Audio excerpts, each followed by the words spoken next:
So for the while loops, what it actually does is it executes a code as long as that condition is always true. So let's say now while condition, then let's say do something.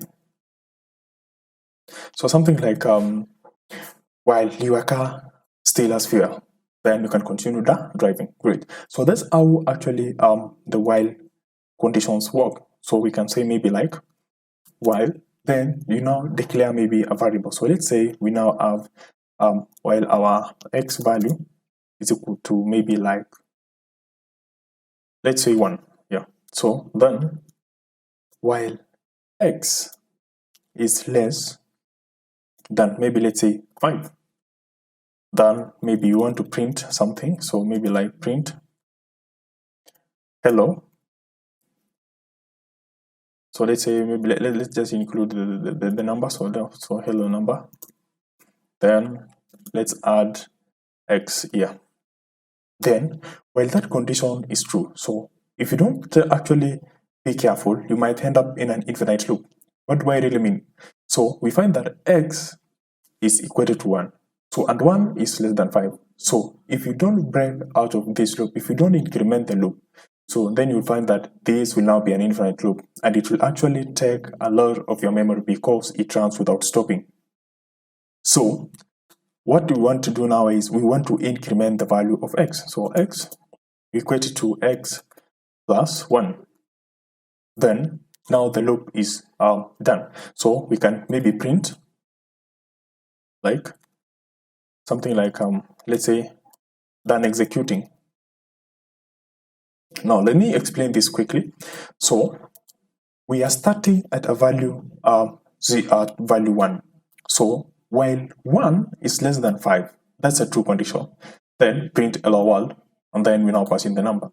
Then it goes to the next line. So it finds that x, which is now at 1, has been incremented plus 1. So it now becomes 2. Then it goes back again. Is 2 less than 5? Yes.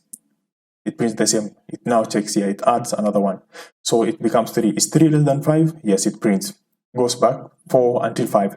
So it reaches a condition whereby now this is 4, and then you add 1, it becomes 5. Then it goes here. Is 5 less than 5? No.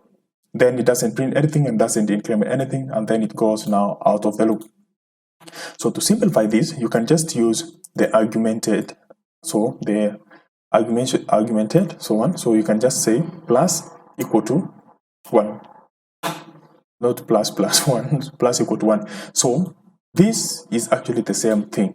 So this is just the way you're going to simplify things. So we'll be working more on this. So the same case, if you want to decrement the value, so you're just going to say x minus equal to 1. So this is the same as saying x minus 1, then reassigning it to x. So you find that now these are actually the same thing. So we're going to like see what this will actually output. So I'm just going to delete that, and then I'm going to do away with this because I hope now it's clear what our while loops actually do. So if I now run my code, okay, sorry. So we are concatenating this with actually a number, so a number and a string. So we're just going to actually focus on that on a different case. So when we run this now, you find that the number hello world has been executed 1, 2, 3, 4 times.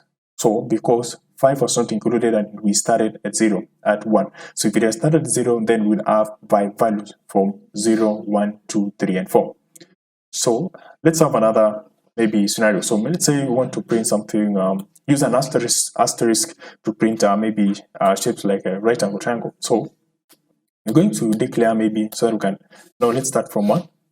Then we're going to say while x is less or equal to 5, then we want to print using now asterisk. So we're going to place an asterisk here, then multiply it by the number of the iteration. So multiply it by x. Now then we want to increment the same value. So we're going to say x plus equal to 1. Then we are going to actually now exit the loop and maybe like print something like done executing. So this is one of the quickest way to maybe like print a shape. So I'm just going to expand my terminal. You now find that we now have a right angle triangle. So what this actually does is, the first scenario we add x as 1, then x has been incremented to 2, then we had 3, 4, and now we add 5. So this is actually something very cool. So there is also one more simple illustration. So let's do a game. I know we all love games. So we are going to do a guess game.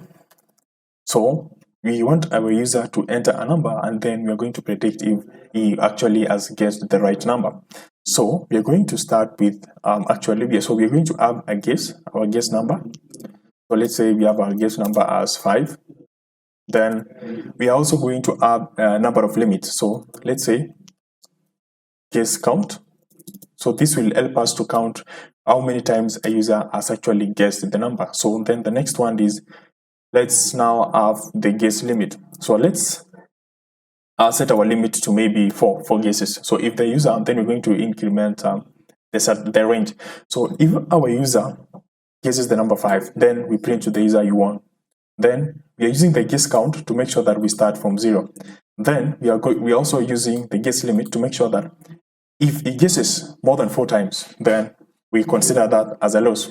So we're going to start with a condition while the guess limit is less than the guess count. So what we're trying to do here is, we are trying to compare, while this condition is true, while the guess count is less than the guess limit, then we want to keep telling the user to input in a number. So we are going to request the user to input in an integer. Then we are going to say guess number. Then we're going to store this maybe in a variable called guess. So once we have this, then now we can actually, first thing we want to do is we want to check if he has guessed it right. If not, then we want to increment this. So while the guess count is less than that, then we request our user to guess the number. So we're going to say if the guess number equal to, so if now if the guess is equals to guess number, then we want to print to the user that maybe you won. Then if this case is not true, then we want to print to our user telling him maybe like try again. So you didn't guess the right number. So we are done with that. So we now exit into this, then print game over. So game over. So we are trying to tell our user to guess a number. So the first thing we are trying to do here is we are getting the user input. Then we are checking here. If guess is equal to the guess number, then you won. Then if the user wins, then we want to break. So what the break does is it exits out of the loop. Then it returns now to the normal state. So it returns the terminal. So before we break, we want to first increment the number. So if guess is equal to this, then break.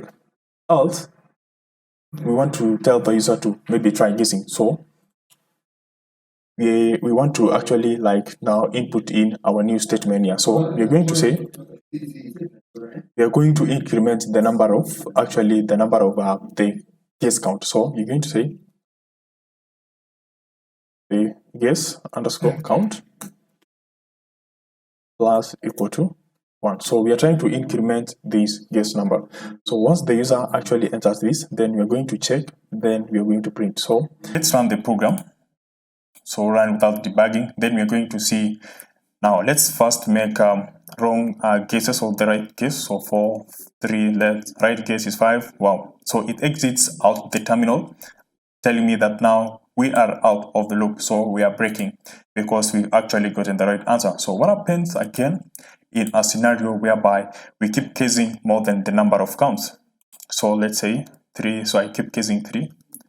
So when the number of counts exceeds, then it breaks out of the loop because we incremented the count here and we declared under this condition that while the case count is actually less than guess limits, then exit if the number of limits are past the declared one.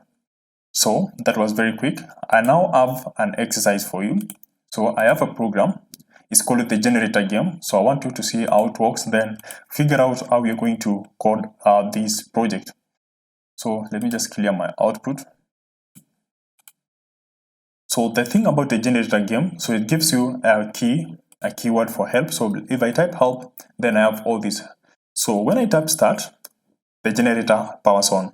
So when I type stop, so it tells me that there's no such command. So I now type it correctly, stop, then power off. So if I now turn off the generator, it exits, it breaks out because there is no power back. Great. Do some research and I'll see you in the next class.